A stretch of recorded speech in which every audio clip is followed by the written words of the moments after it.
I've been waiting for this day for a long time.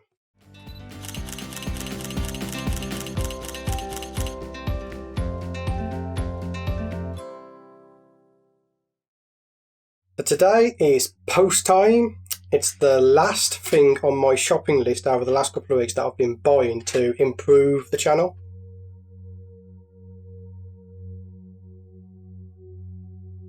There we have it, the glorious Canon 100mm f2.8L macro IS USM. That is a mouthful.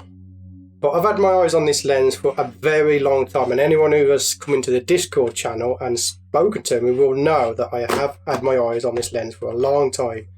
But every time I got close to getting the money for this lens, which I believe this retails around £900, give or take on the time of year in the UK, every time I get close to that mark, something breaks, like the car, washing machine, etc. But this time, it did not break. So I'm just going to open this up. We're going to have some fun here. Instructions, don't need those. Another case for the lens, which will basically go on my shelf and do absolutely nothing. I brought with it a UV filter. As you know, on my L series lenses, I always have an UV filter. There are questions on whether you lose image quality with a UV filter on the front of your lens. There's a lot of people in the boat of just use your lens hood to protect the lens. There's other people who use UV filters to protect the lens, like I have. So I'm going to be doing a video and a comparison test as to whether or not a UV filter does degrade the image quality of your lens. So keep an eye out for that one. That will be coming out in the next few weeks, hopefully. Fingers crossed. Right, we have our warranty card, which we're not going to need. It's Canon, it shouldn't break. Fingers crossed.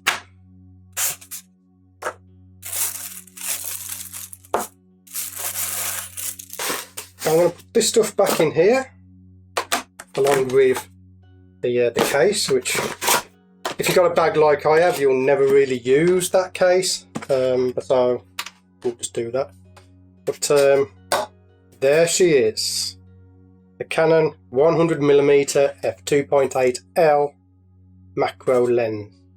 So apart from it having the red ring of gloriness that we all strive to own, there are some reasons why I've bought this lens. My setup with the 50mm with the extension tubes has a very short working distance. So you're talking about that much at the maximum magnification. This lens has a greater working distance. Even if I put the macro tubes on it, it will be a better working distance than my 50mm lens. So this has, let me refer to my notes. It has 9 aperture blades in it, so the bokeh is going to be really sweet. That's more than my 50mm. Doesn't really make much of a difference, but if you're after that glorious bokeh in the background, this will be a better bokeh than the 50mm lens. As I said, the closest focusing distance is 30 centimeters on this lens. So we're talking like that, compared to that much, which is what my 50mm does, with the extension tubes, remember. And another important thing is this has image stabilisation on it. Now let me check my notes. It's got 4 stops of image stabilisation on this lens.